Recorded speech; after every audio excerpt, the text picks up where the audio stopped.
राधे राधे दोस्तों, कैसे हो आप? आशा करता हूँ कि आप सभी खुश होंगे। उस परमात्मा से यही प्रार्थना करूंगा आप हमेशा खुश रहें, मस्त रहें और मगन रहें। दोस्तों, एक बहुत ही दिलचस्प विषय में लेके आया हूँ, जो आजकल जो समस्या हमारे पास जो चल रही है, उन सभी ही समस्याओं से लड़ने की जो ताकत हमारे अंदर किस प्रकार से आती है, किस सोच से आती है, किस मानसिकता से आती है, उन्हीं सभी समस्याओं पे हम चर्चा करेंगे और उन सब समस्याओं पे ध्यान देना है या ध्यान नहीं देना है, क्या करना है, क्या नहीं करना है, वही चीज मैं आज बताने जा रहा हूँ। हो सके तो वीडियो को पूरा देखना, जिससे कि आप पूरे विषय को अच्छे से समझ सको और उसको अपने जीवन में उतार भी सको।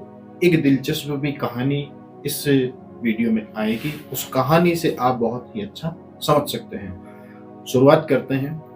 जैसे कि अभी हाल ही के दिनों में आपने देखा होगा, काफी सारे लोग जो सिलेंडरों की लाइनों में लगे हुए हैं। काफी सारे लोगों को सिलेंडर मिल भी चुका है। काफी सारे लोग 2 दिन से 3 दिन से 4 दिन से सिलेंडरों की लाइन में लगे हैं, फिर उनको सिलेंडर नहीं मिल पा रहा है। अब इसमें एक सोचने वाली बात क्या है? इसमें सोचने वाली बात क्या है कि इसमें वो भी लोग लाइन में लगे हुए हैं जिनके पास ऑलरेडी ही 15 से 20 दिन का, 1 महीने का स्टॉक है।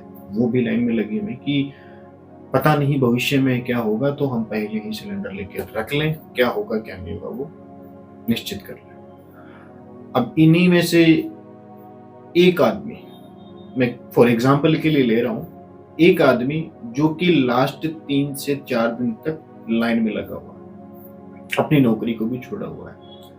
3 दिन से वो लाइन में लगा हुआ है, 3 दिन से उसको सिलेंडर नहीं मिल पा रहा है। जो समस्या है उसके पास, और उस ही आदमी के पास 20 से 25 दिन का स्टॉक बचा हुआ है कि 20-25 दिन वो आराम से उस सिलेंडर से निकाल सकता है जो घर पे लगा हुआ।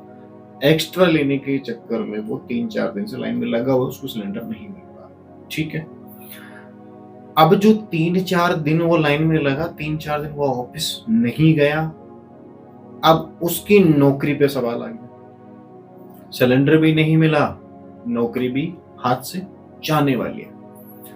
चौथे दिन 5वें दिन वो ऑफिस पहुंचता है, बॉस उसको बोलता है कि भाई तेरे बस की बात है नहीं, 3-4 दिन तेरे को हो गए, मेरा यहाँ पे बहुत सारा नुकसान हो चुका है, तेरे चक्कर में तू घर जा सकता है। काफी सारी वो मिन्नतें बॉस से करता है, लेकिन बॉस नहीं मानता है, बॉस उसको नौकरी से निकालता है। अब यहाँ पे एक छोटी सी बात है, समस्या क्या थी उसके पास? सिलेंडर।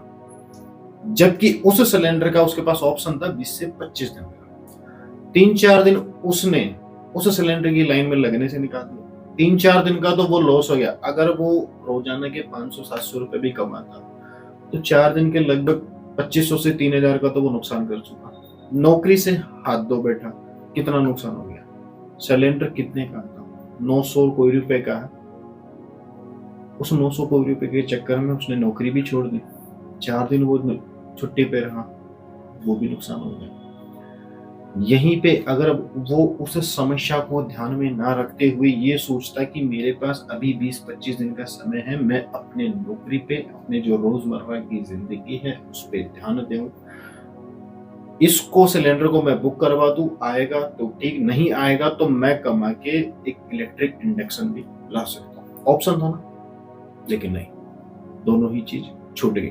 ना तो सिलेंडर मिला, ना नौकरी वापस लगी, सारा कुछ लॉस।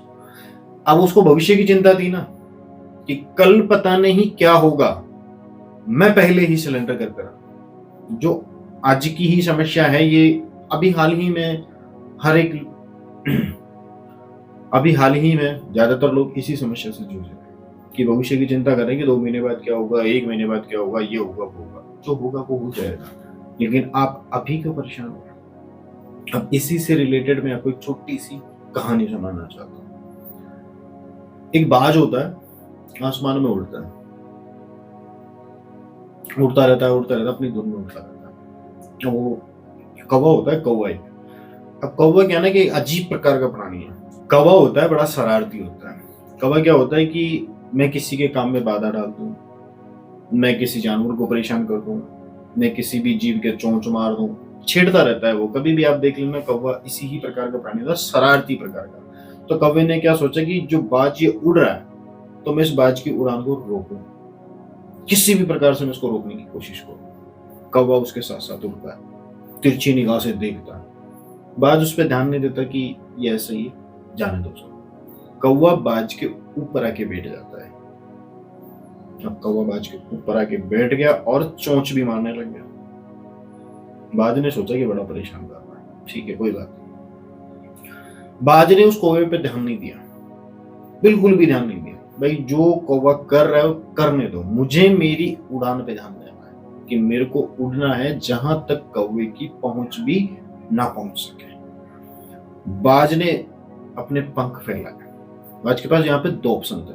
पहला ऑप्शन ये था कि अपने पंखों को फड़फड़ा के कौवे की तरफ ध्यान देके और कौवे से लड़ता भगाता उसको वहां से उतारता, और इन्हीं के बीच में हो सकता है कि बाज की रफ्तार धीमी हो जाए और वो हवा के वेग से नीचे की तरफ आ जाए। दूसरा ऑप्शन उसके पास ये था कि मैं जो समय इस कौवे को भगाने में लगाऊंगा उतने समय में मैं आसमान की ऊंचाइयों को छू जाऊंगा। बाज ने दूसरा ऑप्शन चुना, पंख और जबरदस्त तरीके से फैलाया और हवा की रफ्तार को तेज किया और आसमान की ऊंचाइयों पर पहुंचने का निश्चय कर लिया कि ऊपर पहुंचो। बाज जैसे जैसे आसमान की ऊंचाइयों को छूने लगा, कौवे की सांस फूलने लगी, क्योंकि बाज एक लंबी ऊंची उड़ान उड़ सकता है लेकिन कौवा एक सीमित उड़ान उड़ सकता है। उसके बाद में कौवे की सांस फूलने लगी। तो बाज जैसे जैसे जैसे जैसे ऊंची उड़ान उड़ता गया, कौवे की सांस फूलने लगी। कौवा ऑटोमेटिक ही छोड़ दिया साथ बाज का, कौवा धड़ाम से नीचे आ गया। अब इस चीज से एक सीख मिलती है कि वैसे तो सीख बहुत सारी मिलती है। पहली सीख ये मिलती है हमें अपनी ऊंचाइयों पे ध्यान देना, अपने लक्ष्य पे ध्यान देना। आप जो कार्य कर रहे हो उस कार्य पे ध्यान देना। आप जो भी कार्य कर रहे हो, किसी भी प्रकार का, पढ़ाई कर रहे हो, नौकरी कर रहे हो, बिजनेस कर रहे हो, कुछ भी कर रहे हो, आपको एक टारगेट होता है कि मेरे को उस टारगेट पे पहुंचना है। बाज के पास टारगेट था, मेरे को आसमान की ऊंचाइयों को छूना है, चाहे कोई भी बाधा आ जाए मुझे ध्यान नहीं देना। बाधा उसके पास थी कि वो कौवा उसकी पीठ पे बैठा था, चोंच मार रहा था, लेकिन उस पर ध्यान नहीं दिया, वो ऊंचाइयों पे गया। दूसरी बात क्या सीखने को मिलती है कि कोई भी अड़चन बीच में आए उस पर ध्यान नहीं देना। आप बिजनेस करते हैं, छोटा मोटा लॉस हो जाता है, परिवार में कोई समस्या हो जाती है, माल लाने में कभी कभार ऊपर नीचे नुकसान हो जाता है, कोई एक आध रुपए ऊपर नीचे नुकसान नफा चलता रहता है, तो अपनी रफ्तार नहीं छोड़नी चाहिए। कोई बात नहीं, इस बार एक आध रुपए का नुकसान लगा है, अगली बार अपन 5 रुपए का फायदा कर लेंगे, कहीं और से माल लेने की ट्राई करेंगे और अपने टारगेट पे पहुंचेंगे। तीसरी बात इसमें यह सीखने को मिलती है कि रफ्तार को कम नहीं करना है, चाहे कितनी भी बात अपने ऊपर आ जाए। तो अगर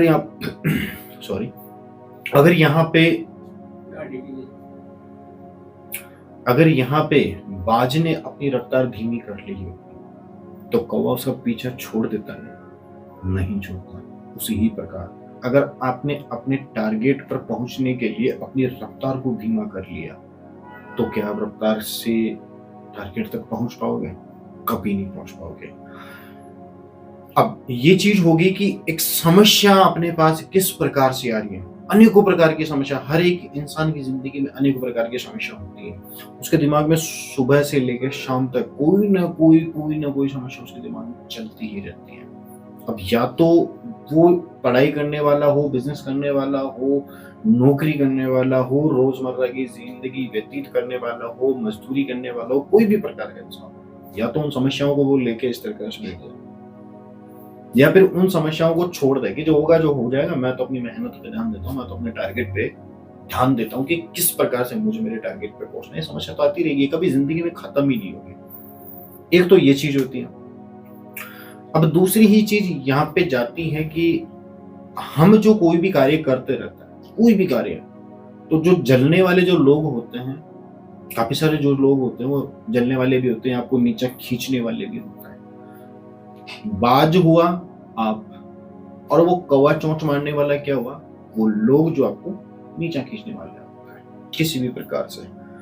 यहाँ पे एक चीज ये भी होती है, एक चीज समस्याओं भी होती है। दोनों ही चीजें इस जो बाज वाली जो कहानी है इसमें परफेक्ट बैठती है। अब आप इस वीडियो को, इस कहानी को किस रूप में ले, किस प्रकार से अपने जीवन में विचारों में, अपनी मानसिकता में किस प्रकार का बदलाव लेके आते हैं, वो अलग अलग रास्ते हैं। एक है लोगों का रास्ता जो आपकी उड़ान को रोकने वाले हैं, एक है समस्याओं का रास्ता, जो समस्याओं पे आप ध्यान दोगे तो आपकी उड़ान भी धीमी हो जाएगी। अब आप इन दोनों को मैनेज करके आप अपनी उड़ान पे ध्यान देके अपने टारगेट पे पहुंच सकते हैं। ना तो आपको लोगों पे ध्यान देना है कि लोग क्या कह रहे हैं, ना आपको समस्याओं पे ध्यान देना है कि पहले मैं इन समस्याओं को समाधान कर लूं, बाद में अपने टारगेट पे आऊं। नहीं, समस्याओं के साथ रहते हुए आप टारगेट को मत भूलो, आप अपनी रफ्तार को मत भूलो। अगर समस्या आप पे हावी हो जाएगी, रफ्तार आपकी धीमी हो जाएगी। अगर समस्या का समाधान करते हुए आप चलोगे, वो एक बेस्ट रास्ता है। अगर समस्या का समाधान आपके पास है कि ठीक है मैं समस्या का समाधान कर सकता हूं, तो आप समस्या का समाधान करो, लेकिन रफ्तार को धीमा मत करो। और अगर समस्या का समाधान आपके पास है ही नहीं, तो फिर रफ्तार को धीमे करने का तो ऑप्शन ही नहीं, क्योंकि उस समस्या का आपके पास समाधान नहीं है, वो आपके साथ रहेगी। आप अपने टारगेट पे ध्यान दो और अपनी रफ्तार को बढ़ाते जाओ। वैसे तो इन्हीं चीजों के बारे में, इन बातों के बारे में जो टॉपिक है, इस विषय में बहुत कुछ है बोलने के लिए, लेकिन वीडियो ज्यादा बड़ा हो जाएगा, हो सकता है कि शायद आप बोर भी हो जाओगे। एक छोटी सी बात है कि पीछे श्लोक दिखा हुआ है, हो सकता है कि मेरी खोपड़ी से ना दिखे, अब दिख जाएगा। कर्मण्यवाधिकारस्ते मा फलेषु कदाचन मा कर्मफल हेतुर्भुर्मा माते सर्वोच्च अकर्मणि। भगवत गीता का श्लोक, सबसे बेस्ट श्लोक। कर्म करो, फल की इच्छा मत करो। ना तो कर्म करने से आप पीछे हट सकते हो, ना कर्म करने के आप हेतु बन सकते हो। फल आपके हाथ में नहीं है, सिर्फ कर्म आपके हाथ में है। जो आप करो, अच्छा कर्म करो, सही कर्म करो और अपनी रफ्तार को आगे बढ़ाते रहो, जिससे कि आप नए नए टारगेट पे पहुंच सको और अपनी मंजिल तक पहुंच सको। फिलहाल के लिए दोस्तों इतना ही, मिलते हैं अगले वीडियो में, नया विषय लेके नई चर्चा करेंगे। तब तक के लिए राधे राधे।